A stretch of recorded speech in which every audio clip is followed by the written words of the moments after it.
Hello guys, आज आपण बघूयात बेबीच्या अंगाची मालिश कशी करायची.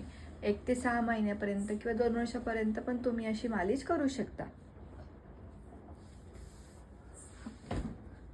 पहिले तर आपण पाय असे थोडेसे हे वरती घ्यायचे कपडे.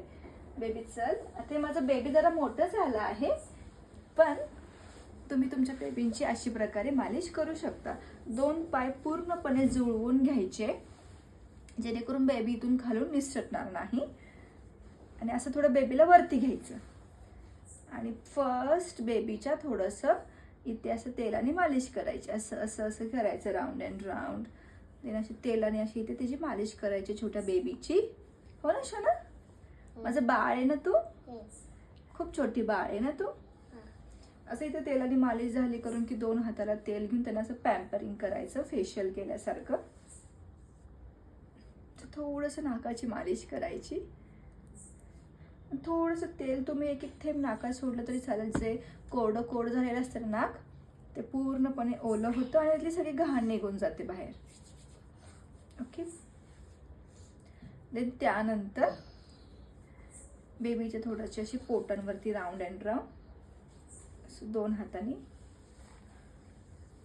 अशी मालिश करायची हळूहळू पद्धतीने. त्याच्यानंतर थोडी हाताची मालिश करायची.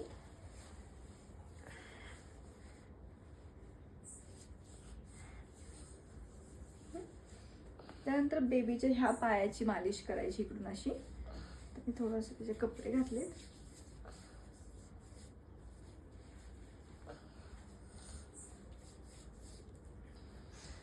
त्यानंतर बेबीला उलट करायचं. मग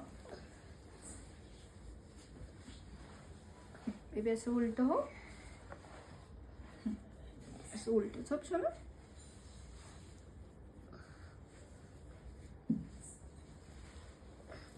यस.